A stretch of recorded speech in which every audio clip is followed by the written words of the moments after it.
உங்கள்கிட்ட நான் உதவி கேட்கறதுக்காக மட்டும்தான் அந்த பதிவு நான் மேக் பண்ணுறேன். போன மந்த் நான் எவ்வளோ ரெஸ்க்யூ பண்ணியிருக்கேன், எவ்வளோ கருத்துரை பண்ணியிருக்கேன் அப்படிங்கிறத நான் சொல்லிடுறேன். போன மந்த்னா இந்த மந்த்து தாங்க, செப்டம்பர் மந்த்து தான். மொத்தம் நம்ம 16 பிள்ளைங்களுக்கு கருத்துரை பண்ணியிருக்கோம். அது நீங்கள் இதுக்கு அடுத்து பின்னாடி இருக்க வீடியோஸ்லாம் பார்த்தீங்கன்னா உங்களுக்கே தெரியும். எல்லாருமே வந்து ரெஸ்க்யூ பண்ண பிள்ளைங்க. எல்லாமே பெண்ணுறுப்பு கேன்சர் இருந்து அதுலேருந்து ரெக்கவர் ஆகி நம்ம அதை கருத்துரை பண்ணியிருக்கோம். மேபி திங்கக்கிழமை வந்து ரிலீஸ் பண்ணுறதா பிளான் பண்ணியிருக்கோம். அது போக 8 பிள்ளைங்க நம்ம ரெஸ்க்யூ பண்ணியிருக்கோம். அதில் இன்னைக்கு இந்த மந்த்து செப்டம்பர் மந்த்து பண்ண பிள்ளைக்கே வந்து கண் வெளியே வந்துருந்துச்சு. ஸோ அது மாதிரி நம்ம ஒரு பிள்ளைக்கு கண் வெளியே வந்திருக்கு, அதை ஆப்ரேஷன் பண்ணியிருக்கோம். அது போக 3 பிள்ளைங்களுக்கு காலை ரிமூவ் பண்ணியிருக்கோம். ஸோ அந்த அளவுக்கு வேறு ஆப்ஷனே இல்லாமல் வேறு வழியும் இல்லை. ஸோ அந்த மாதிரி பண்ணியிருக்கோம்.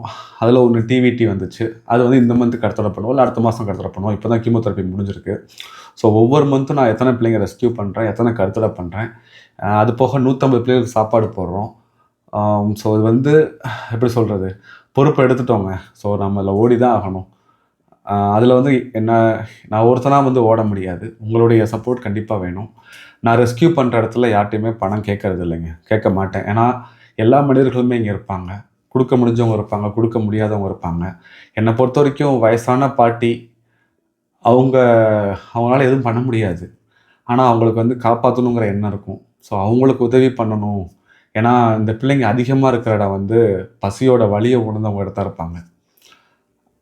பட் ஆனால் அவங்களுக்கு எந்த வழிமுறைகளில் பண்ணணும்னு தெரியாது.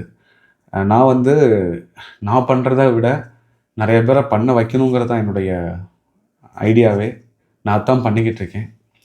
ஸோ முடிஞ்ச வரைக்கும் முயற்சி பண்ணுவோங்க. ஒரு பானையில் எவ்வளோ தண்ணி நெப்ப முடியுமோ அந்தளவுக்கு நெப்புவோம்.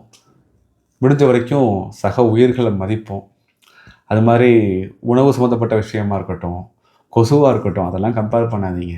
ஒவ்வொரு விலங்குக்கும் இங்கே ஒவ்வொரு மதிப்பு இருக்குது.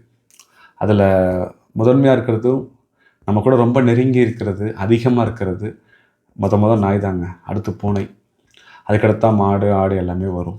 ஒவ்வொருத்தரும் ஒரு பாயிண்ட் ஆஃப் வியூ பார்க்குற பொறுத்து. என்னை பொறுத்த வரைக்கும் நான் திருநாய்களுக்காக வந்தவன் நான். ஸோ அவங்களுக்கு என்னால் முடிஞ்ச வரைக்கும் நான் நல்லது பண்ணுவேன். அவ்வளோதாங்க. உதவி பண்ணுங்கள். நம்ம நிறையா பாதைகள் கடந்து போகணும், நிறையா பிள்ளைங்களை ரெஸ்க்யூ பண்ணணும். ஆனால் ஒரு அளவுக்கு மேலே முடியலைங்க. பட் இருந்தாலும் முயற்சி பண்ணுவோங்க. ஏதாவது ஒரு வழி நம்மளாக பண்ணுறோம், இந்த பிள்ளைங்க பண்ண வைக்கிறாங்க, ஏதாவது வழி உண்டாகும். அது வரைக்கும் பொறுமையாக தான் இருக்கணும். ஓகேங்க, ரொம்ப நன்றி.